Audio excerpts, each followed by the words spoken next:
안녕하세요. 오늘은 바른 행복이라는 책을 살펴볼까 합니다. 이 책을 지은 조너선 하이트는 바른 마음, 나쁜 교육이라는 책을 써서 세계적인 베스트셀러로 만든 그런 심리학자이고요. 이 책을 한번 제가 관심 있는 분야를 중심으로 해서 한번 살펴보도록 하겠습니다. 이제 인공지능 관련해서 많이 나오는 이야기가 이런 거죠. 이제 인공지능이 현재 기반하고 있는 방식은 인간이 가지고 있는 어떤 감정이라던가 직관, 자아, 충동, 의지 같은 것들을 반영시키지 못하고 있다. 그런 의미에서 현재의 방식은 한계가 있다라고 주장을 하는 사람들이 많이 있는데요. 그런 측면에서 이 책을 저는 바라보고 있습니다. 그래서 지난날 이 내 마음은 길을 잃고 이기적 욕망, 정욕, 쾌락에 이끌려 다녔다. 오늘날 내 마음은 더 이상 헤매지 않고 절제의 조화 속에 자리 잡고 있으니 마치 조련사가 야생 코끼리를 부리는 것과 같노라. 이것은 법구경에 나오는 이야기입니다. 오른편의 더 고상한 말은 뼈대가 꼿꼿하고 관절이 마디마디 꽉 맞물린 데다가 목이 길고 코엔 위엄마저 서려 있다. 이 말은 명예를 사랑하되 겸손하고 절제할 줄 안다. 참된 영광의 동반자인 이 말에겐 채찍 따위는 필요 없으며 오로지 입에서 내리는 명령만으로도 충분히 움직인다. 한편 다른 말은 자세가 구부정하고 사지가 그야말로 아무렇게나 달린 듯하다. 막된 허세와 무례의 동반자인 이 말은 귀 언저리 털은 듬성듬성 빠져있고 채찍을 때리고 이래야 하고 외쳐도 도무지 말을 들으려 하지 않는다. 이것은 플라톤 향연에 나오는 이야기입니다. 그래서 이제 플라톤에게 있어서 교육의 목적은 이 두 마리 말을 마부가 완벽하게 통제할 수 있도록 도와주는 데 있었다. 장뇌가 자신의 독립성을 알리는 방식은 여러 가지 있다. 먼저 장뇌는 창자를 싹 비워내야겠다고 결심하면 도무지 참기 힘든 복통을 일으킨다. 장 안에서 전염병이 감지되면 두뇌에 불안감을 유발해 아픈 것이 빨리 낫도록 행동거지에 더욱 조심을 기하게 만들기도 한다. 또한 장뇌는 아세틸콜린이나 세로토닌 같은 자신의 주요 신경 전달 물질에 영향을 주는 것에는 무엇이든 예상치 못한 방식으로 반응한다. 장 차크라는 이 차크라는 고대 인도의 이론에서 말하는 에너지 중추를 뜻합니다. 어쨌든 이 경우에는 그냥 장이라고 읽으셔도 될 것 같습니다. 이 장의 경우에는 우리 정신의 테두리 바깥 어딘가에서 일어나는 생각들, 즉 육감과 직관의 근원이라고 말하기도 한다. 그래서 지금까지 말씀드린 것들은 코끼리, 말, 장 이런 것들이 같은 맥락입니다. 예전에 살펴본 바 있는 안토니오 다마지오가 이 책에서도 나옵니다. 안토니오 다마지오는 뇌졸중, 종양, 두부 타격 등으로 인해 전두피질 곳곳이 손상된 사람들을 대상으로 연구를 진행해왔다. 1990년대에 들어 다마지오는 안화 전두 피질의 특정 영역이 손상되면 환자들이 대체로 감정적인 삶을 영위하지 못한다는 사실을 발견할 수 있었다. 이들 환자의 보고에 의하면 그들은 어떤 감정을 당연히 느껴야 하는 상황에서도 아무것도 느끼지 못하며 이들이 보인 자동 반응에 대한 연구를 봐도 이런 환자에게서는 우리 같은 일반인이 끔찍하거나 아름다운 광경을 봤을 때 보통 경험하는 순식간의 신체 반응이 분명 나타나지 않았다. 하지만 이들은 추론이나 논리적 능력은 온전히 간직하고 있었다. 지능 테스트나 사회 규칙 및 도덕 원칙 관련 지식에서도 이들은 일반인에 필적하는 능력을 보여준다. 그렇다면 이들이 문 밖으로 나가서 세상을 만나면 과연 어떤 일들이 벌어질까? 사람을 심란하게 만드는 감정에서 해방된 만큼 고도로 논리적인 사람이 되어 우리 같은 이의 앞을 가리는 갖가지 감정의 안개를 걷어내고 완벽한 합리성이 길을 꿰뚫어 보지 않을까? 하지만 실제로는 정반대라는 거죠. 이들은 간단한 결정이나 목표 설정조차 버거워하게 되며 어느 순간부터는 자신의 삶이 차차 무너지고 있음을 알게 된다. 바깥 세상으로 눈을 돌려 이제 뭘 해야 하지라는 생각을 하는 순간 그들 눈앞에는 수십 개의 선택지가 아른거리지만 정작 내면에서는 당장 호불호의 느낌이 들지 않는다. 즉 모든 선택지의 장단을 자신의 추론으로만 면밀히 따져야 한다는 이야기인데 감정이 없다 보니 개중에 어느 하나를 고를 이유를 거의 찾을 수 없다. 우리 같은 사람들은 바깥으로 눈을 돌려 세상을 바라본 순간 벌써 감정 두뇌들이 즉각적이고 자동적으로 여러 가능성들을 평가해 놓고 있다. 또한 보통은 그중 한 가지 가능성이 누가 봐도 가장 좋은 선택지로서 단박에 우리 눈에 들어온다.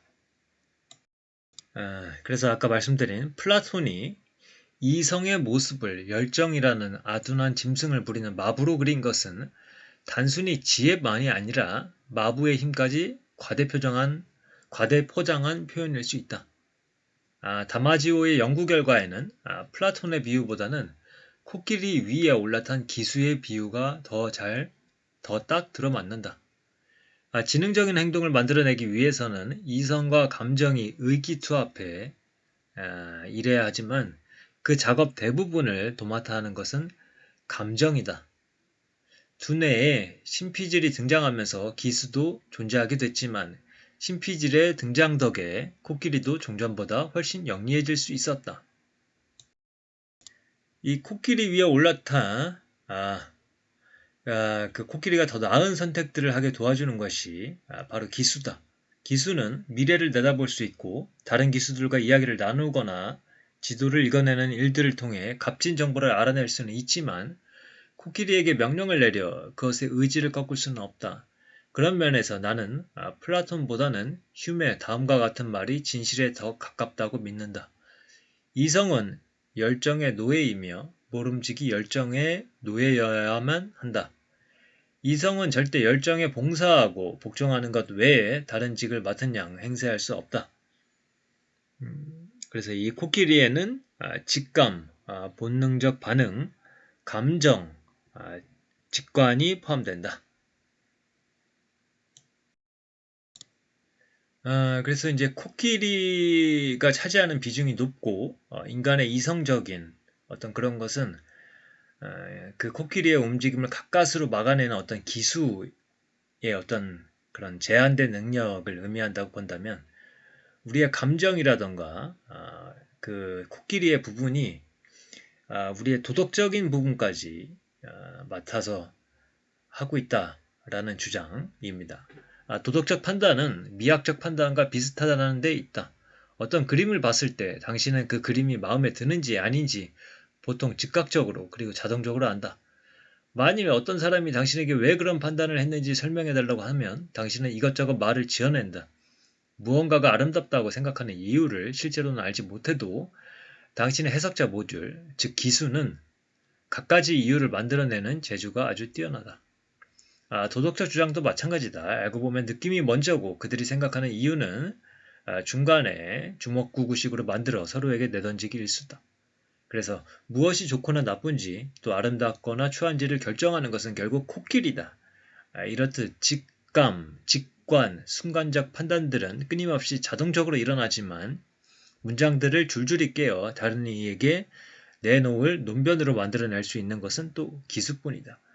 그래서 이 내용이 이 책의 이제 앞부분에 나오는 내용이고요. 제 관심사는 사실 여기까지인데 이 책의 전반적인 주제는 제가 말씀드린 부분은 아닙니다. 이 책의 전반적인 그 핵심 주제는 그 행복에 대한 거거든요. 그래서 이 책의 주제이기 때문에 또 이거를 언급하지 않을 수 없어서 잠깐 이제 언급을 하고 마치도록 하겠습니다. 한 왕자가 있었습니다. 이 왕자가 궁 밖으로 나가서 자신이 발견한 것들을 묻습니다. 왕자가 마부에게 저 괴이하게 생긴 게 뭐냐고 묻자 마부는 사람은 원래 다 저렇게 늙는 것이라고 일러주었다. 젊은 왕자는 넋이 빠진 채 왕궁으로 돌아왔다. 그 다음날 또 나갔을 때 병에 걸려 몸을 제대로 가누지 못하는 병자가 눈에 띄었다. 셋째 날에는 상여에 실린 송장을 봤고요. 그래서 노화, 병, 죽음이 모든 이가 맞는 운명임을 깨달은 거죠.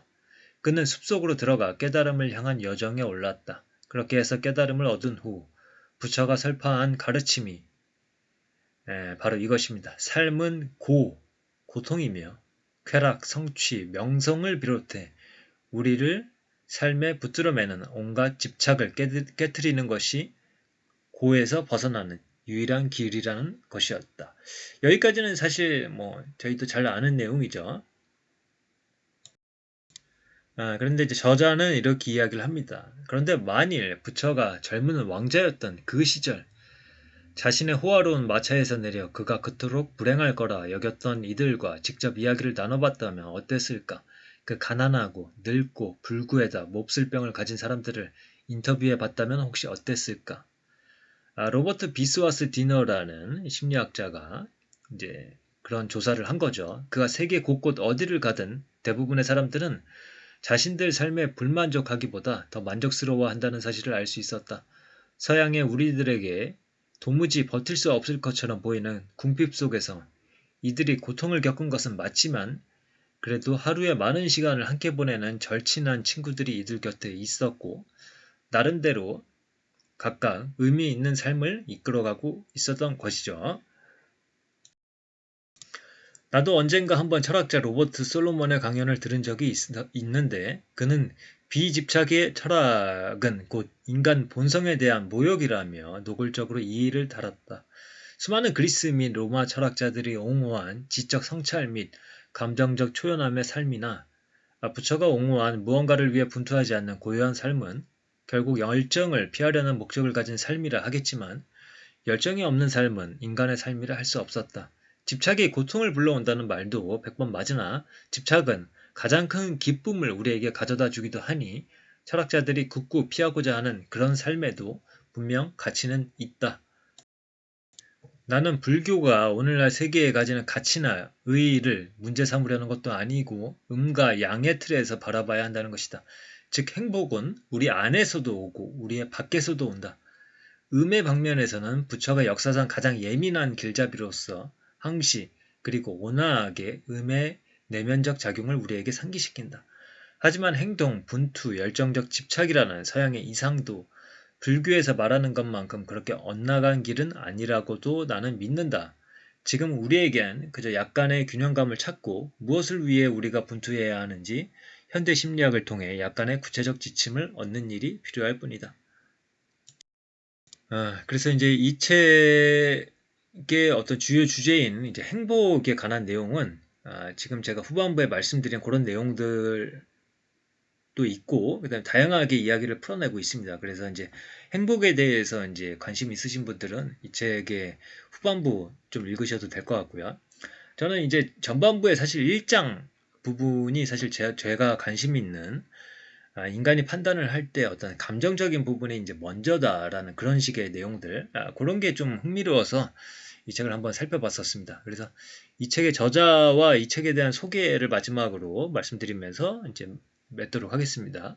바른 마음 나쁜 교육을 쓴 베스트셀러 작가이고 고대의 지혜와 현인들의 말씀에서 삶의 목적과 의미를 찾는다. 우리가 행복에 대해 이야기하는 것은 여러 고전에 잘 정리되어 있고 우리가 취사 선택하지 못하고 있을 뿐이다. 긍정심리학자로서 행복의 근원에 대해 탐구해 왔고 그 어떤 진리라도 제대로 음미하고 발전시키고 삶과 연결시키지 못하면 무용지물이라고 말한다. 이 책에서 제시하는 10가지 행복 법칙은 무심결에 우리가 그 가치를 알아보지 못하고 있을 지혜의 말들에 새로운 생명을 불어넣는다. 그래서 행복의 근원과 원리를 이해하고 나만의 행복한 일상을 되찾고 싶은 사람들에게 그 어떤 행복 안내서보다 실질적인 도움을 줄 책이다. 이렇게 되어 있습니다. 그래서 이 조너선 하이트는 사회심리학자이고 긍정심리학 분야의 석학이고 정치심리학과 도덕심리학 분야에서도 많이 인용이 되고 있다.